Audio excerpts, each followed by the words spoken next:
Hello everybody, this is Isaac, and I am continuing the series of why is this Ultra Saber still a part of my collection.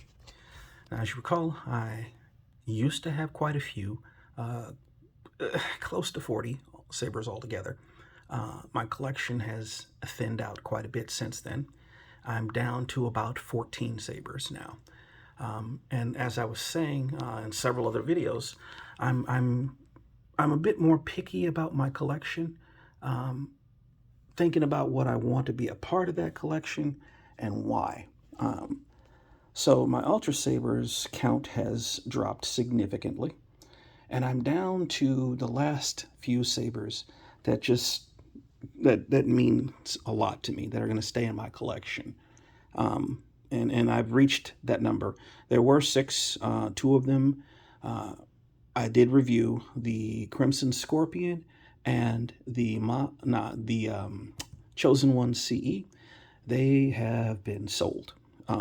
So they've moved on to another collector who's actually just starting out and really, really, really loved those sabers and wanted them. So we worked out something, and I'm very happy to be able to pass along two really nice sabers, quite honestly, that they absolutely loved. And it was a father and son, and I'm happy to be a part of that. So the remaining sabers in my collection that are Ultra Sabers, there are four. And if you want to see those other videos, you can. So far, I've reviewed, as I've said, the Crimson Scorpion, the Chosen One CE, the Monarch CE, and the Spectre. Favorite sabers of mine. This is one of two sabers that remain in my collection that I have not taken another look at. This is the Emperor's Hand.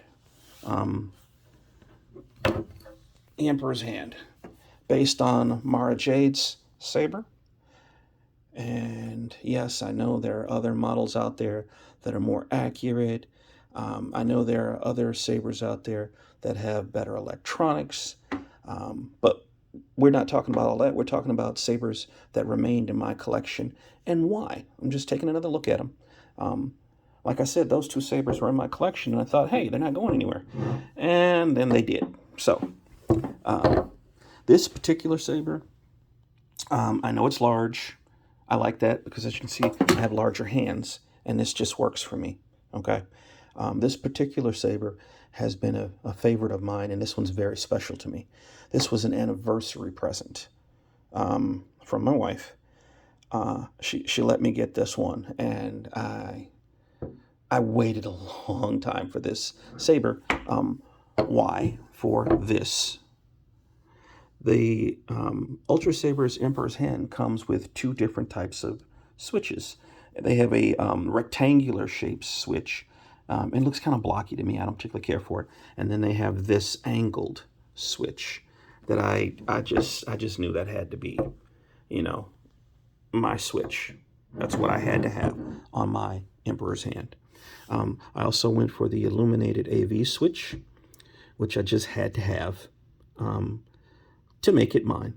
And the rivets are either silver, like the rest of the saber, or black. I chose to get them in black.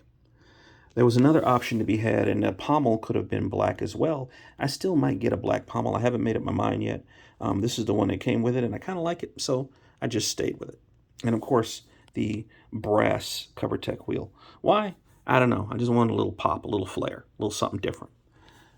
This particular model is the, well, Ultra Saber's top of the line. This is their Diamond Saber.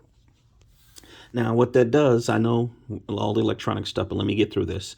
What the Diamond Saber does is it allows you to change colors, it allows you to change sound fonts on the go, that kind of stuff. This one also allows you to add fonts to it if you want to. So I have done that. And this saber is never going to leave my collection. I can tell you that right now. Not going anywhere. But I wanted to share this with you, show it off a little bit.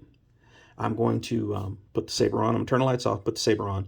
I added a special sound font to this one. And I know I just like the sound font, so I went with it. Okay, so let me get the lights here, and now I'm going to activate the saber, ignite it.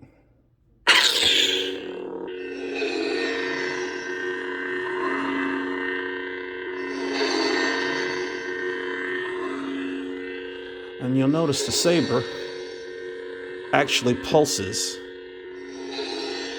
with the breathing. I also went ahead and added a little something else to it too.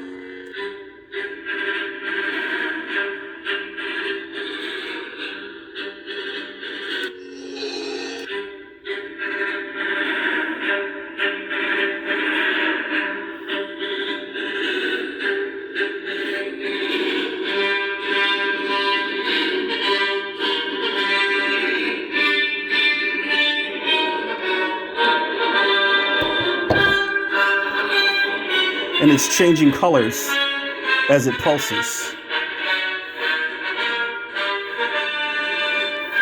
Orange, red, a purple, and then back to orange again.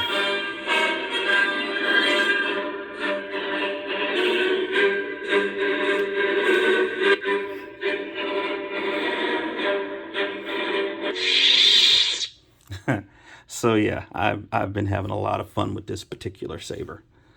Oh, hold on just a second.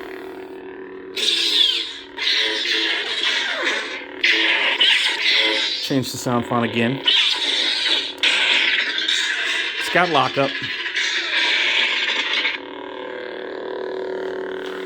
Just me having a little fun.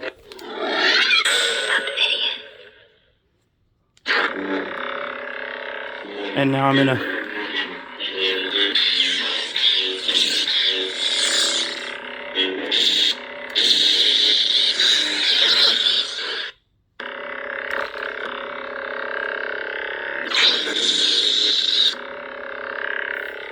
oh yeah, I'm just having fun. This is the ancient saber sound font.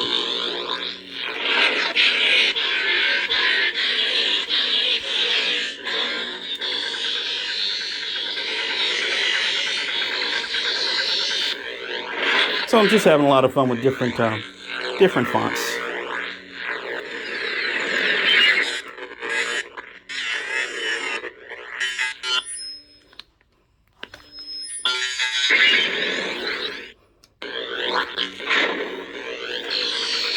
Anyway, that's my saber. Put the lights back on. That is my Ultrasabers Emperor's Hand. Like I said, I got a lot of fun stuff on here just to kind of mess around a little bit. I'm probably going to add to this. There it is. You can see it against a different background. I'm going to probably get this saber upgraded. I'm thinking I'm going to do NeoPixel, and I'm either going to do CFX or Golden Harvest. I'm also going to do that probably with my Spectre, just because this saber's not going anywhere. But I think I definitely want to get this one redone, upgraded as it were, to NeoPixel, to CFX or Golden Harvest. I'm not much of a Profi guy, to be honest with you. I like Profi. I like all that it can do. The thing with it is I'm just not that good at programming. Not at all. So that's not really me. But we'll see. Anyway, this video's run long enough. This is my Ultrasaber Emperor's Hand. One of my absolute favorite sabers in the collection.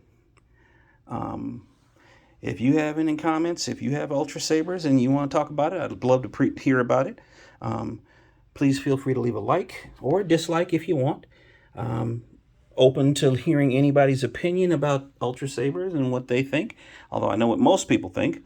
But just remember to please be polite. Would appreciate a subscribe if you haven't subscribed. And I think that's going to wrap it up here. So everybody have a good evening, and tune in next time when I go over the last Ultra Saber that is still in my collection. 40 sabers down to 4. What will the last one be? Just tune in next time to see. So, thanks everybody, and have a good evening.